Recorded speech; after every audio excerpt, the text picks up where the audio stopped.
News! Okay, we'll start with this. The latest from Big John Fury, the father of Tyson Fury, who says there's only one fight out there left for Tyson now. We haven't heard all that much from the Furies since the Usyk fight's collapse, and I'm thankful for that. The less we hear from them, the better. Though this is the latest from Big John Fury, who says there's only one fight left for his son now. The two front-runners were Zhang and Andy Ruiz. Zhang is now tied up after Joe Joyce activated his contractual rematch clause, and Andy Ruiz has been ruled out due to his financial demands. With stablemate and WBA regular champion Daniel Dubois looking set to face Alexander Usyk next, as the Ukrainian starts to fulfill his mandatories, it's hard for fans to see who Tyson Fury could step in the ring with. John was present with one of his other sons, Tommy, at the KSI Misfits fight, with a clash between the two looking likely to be next for TNT after his win over Pake Jol. That basically means is that Tommy has completely given up on professional boxing, and he's electing to stay in the influencer circuit because he himself was never a serious professional. Guys, told you how to that fight. Given what he stood to make opposite the ring Jake Paul, why would he elect to take on seasoned veterans and journeymen for just a few $100,000 at a time when he can make in excess of that fighting influencers? You think this guy's gonna go back to fighting for a few $100,000 at a time at your call? And developmental fights. No way. That's enough of that guy. John Fury had this to say in reference to his older son, Tyson. He says, it's up to Tyson what he wants to do. There's only one fight out there for him. It's got to be the rabbit from the Ukraine, Usyk. But he ran off to Saudi Arabia for a few more quid. Is that right? Fury looked all set to face Usyk last month after a 70-30 split was agreed between the pair, but the disagreements over the rematch's financials finally caused the fraught negotiations to collapse. Bob Arum confirmed this week they are in discussions with Saudi Arabia representatives for that fight to take place in December as part of a doubleheader, which would also see Anthony Joshua take on Deontay Wilder. So why is John Fury accusing Usyk of skating off to Saudi for a few more quids? It's because he's just as big a fraud as his son, if not bigger. Who do you think Tyson learned it from? The apple didn't fall far from the tree. It was supposed to be Andy Ruiz, but reportedly, Andy Ruiz's requests were rejected by Tyson Fury's team because he wanted $13 to $18 million and a cut from the pay-per-view buys. Frank Warren thinks Andy Ruiz is delusional, and I have to agree with him. That is, if this intel checks out. If that's what Andy thought he was going to make for a Tyson Fury fight, that guy's out of his mind. And he certainly didn't make that fighting Luis Ortiz in his last fight, or with Chris Arreola the fight before it. So what are his alternatives? A lot of these guys are real quick to price themselves out of a fight with their outrageous demands without adequate and equal to alternatives. Andy ain't got the right to be choosy. So what the hell is he gonna do now? See about fighting Wilder? The exact same principle applies to Tyson Fury, because Tyson Fury put the kibosh on that Usyk fight being a prima donna. Now what are your alternatives? You ain't got Zhang, you ain't got Andy Ruiz. John Fury says there's really only one fight left for Tyson Fury, and that's the Usyk fight, but that's not supposed to go down till December. So from now till then, what are you gonna do? I do think Andy Ruiz's requests were a bit outlandish, I do. But I also think this is another glaring example that Tyson Fury is not the media darling, the sweetheart that his fans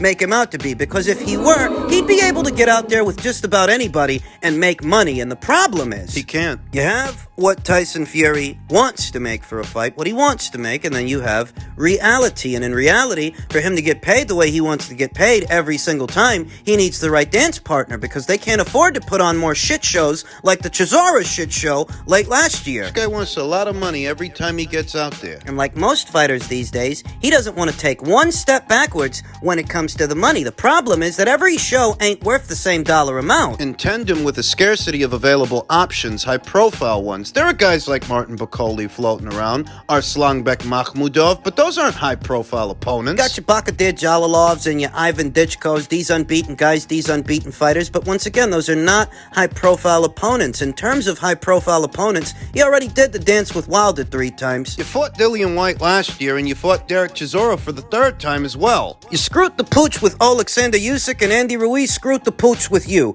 AJ's busy. So what does that leave you with? Is this guy even gonna fight this summer? The money that all 4 fighters stand to make, Anthony Joshua, Deontay Wilder, Tyson Fury, and Alexander Usyk, likely will elicit a lot of respect in what steps they take moving forward. They are all going to tread carefully as to not jeopardize that major fight, that major card in December. But does that then mean that Tyson Fury won't fight this summer? And if he intends to fight, who is he going to fight? Because there's not a lot left out there in terms of high-profile opponents. We'll see what happens. There was some confusion over a week ago as far as what the fighters stood to make. Simon Jordan revealed rumors of the proposed purse, saying that Tyson Fury was supposed to make 90 million pounds, Usyk 50 million, Anthony Joshua 30, and Deontay Wilder 30 as well, respectively. To that, Eddie Hearn laughed. Well, Tyson Fury's going to get more money than everybody. Maybe he wants to. But maybe that ain't the case. There have been all sorts of ballpark figures out there as far as what the fighters stand to make. There's this ballpark figure, these figures.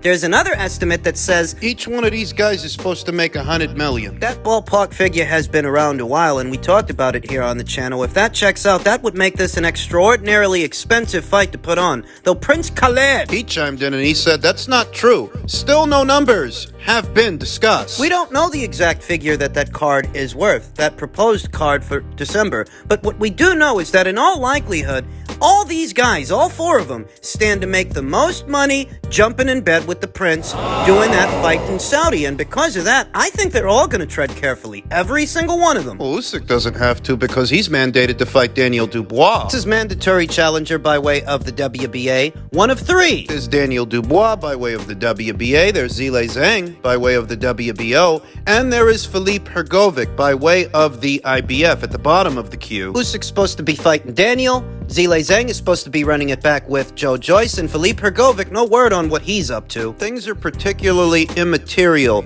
in the men's heavyweight division right now. We don't know what a lot of these guys are going to do. We don't know if Fury's going to fight in the summer, Wilder's going to fight in the summer, what Andy's going to do, what AJ's going to do, and if he's going to do something, when is he going to do it, who is he going to fight? They're saying they want to get him out one more time before that December show, before that December card, sometime in July, I think they said. The Usyk versus Dubois fight would presumably go down this summer as well, ahead of that December show. To that, Usyk's manager, Aegis Klimas, says Daniel Dubois fight goes to purse bid probably next week. That was 2 days ago. Purse bid? You heard that right. If the fight's going to a purse bid, it has to be because neither team has reached agreeable terms. Neither team has reached a deal. We couldn't get negotiations done with Tyson Fury, so we sent a request to the WBA to order a purse bid for Usyk versus Dubois, said Aegis Klimas, the esteemed manager of heavyweight world champion Alexander Usyk.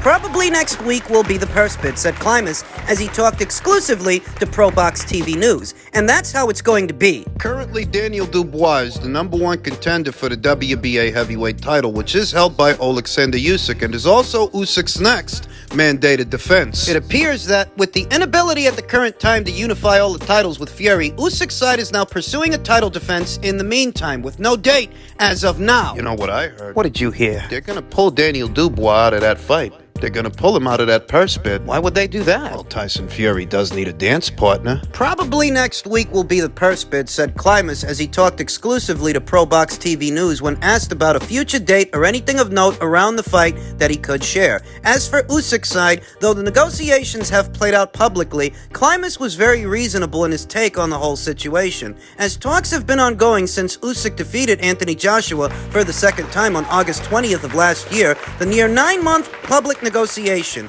process between Usyk and Fury has been par for the course. It's boxing. We're not the first ones and we're not the last ones, said Klimas about the public nature of the discussion of talks between Tyson Fury and Alexander Usyk. Whatever happened, this is what happened. Nothing much we can do about it. Fury is Fury. He is of a different mentality. We will see if we can get that fight back by the end of the year. The major focus for Usyk's side is simple. Usyk is going for legacy, which is what he's been doing. And it appears Fury, as he stated in a few interviews previously, is motivated by money and legacy. Thus, a problem, as both fighters' motivations are not entirely the same. That is always a big difference when one side is going for legacy and one side is going for the money. When asked by ProBox TV News if the two fighters have two different ambitions. Now, don't forget that Alexander Usyk accepted Tyson Fury's 70-30 split. Don't forget that Tyson Fury's trainer, Sugar Hill Stewart, said in so many words he wasn't even preparing Tyson Fury for a fight with Usyk, for a fight with anyone. The only reason he was even in the UK was because of Lawrence Okolie's next fight, who he also trained. The fight with David Light a few weeks back. Don't forget that the fight didn't fall apart because of Tyson Fury's proposed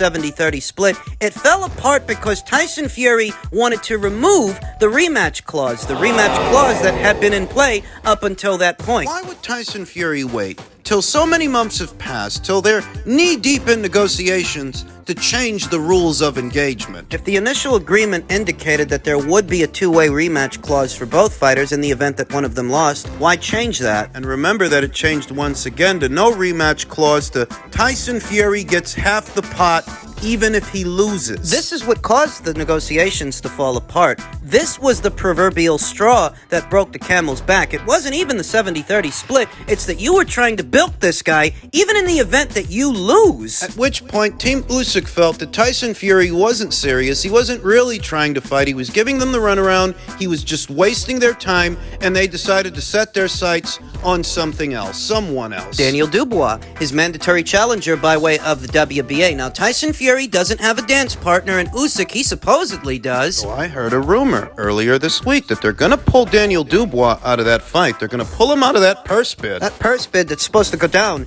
this week. And if that intel checks out, you can use your imagination as to who Daniel Dubois may end up fighting if they do pull him out of that Usyk fight. This thing goes to a purse bid. Anybody from Ben Shalom to Eddie Hearn could put a bid in for that fight. That may not bother Team Usyk, but it might bother Team Dubois, because Daniel Dubois is a Queensberry Promotions fighter. So's Tyson Fury. Use your head. Do you think Frank Warren wants one of his fighters to end up on the Sky Sports side of things, or the DAZN side of things, at a time when his prize stallion is in need of a dance partner? For getting Daniel Dubois a title shot at Usyk, you might as well put him in there with Fury. That's the inference you can make. If that rumor checks out, if they pull Daniel Dubois out of this purse bid. Which is this week. In keeping with the theme of all things heavyweight, Wilder's coach, Malik Scotch, says Joshua is right in line to get knocked out by Deontay. At this point, it's one of the biggest, if not the biggest, fight that Deontay Wilder can have. Bigger than an Andy Ruiz fight, bigger than an Usyk fight. But what about Showtime? What about him? What? The less people involved with all of that,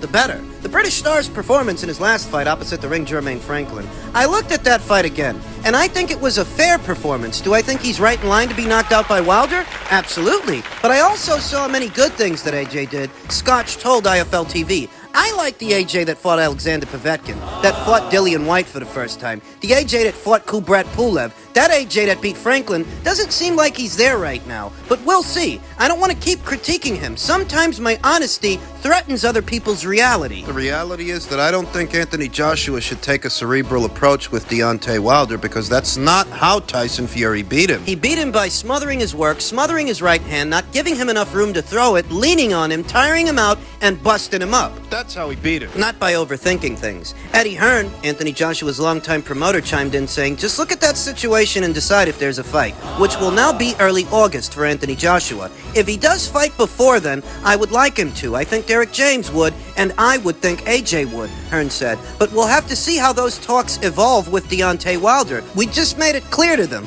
Our message was, AJ is ready for all of those fights and is happy to agree to a Deontay Wilder fight in December. And we'll see if we can get those terms in the next couple of weeks. AJ don't need to go overthinking things with Deontay Wilder, because I reiterate, that's not how Tyson Fury dismantled him. He dismantled him by being the aggressor, stepping into his punches while being mindful of the right hand. Well, Anthony seems a lot more cerebral these days than he used to be, saying, I want my legacy to be, I walked out healthy. The days of Anthony Joshua being one of this division's strongest finishers seem long behind us. Far behind us. He hasn't racked up a knockout of any kind since the Pulev fight in late 2020. It's been roughly 2, close to 3 years. Hasn't knocked anybody out. But Anthony wants to make sure he isn't nursing his boxing wounds well into his old age. The former heavyweight champion from London said in a recent interview that he equates part of his legacy with his health. In boxing, people walk in the gym one way and not many walk out the same way because of the trauma and the stuff they put their body through. Joshua told Men's Health, I want my legacy to be,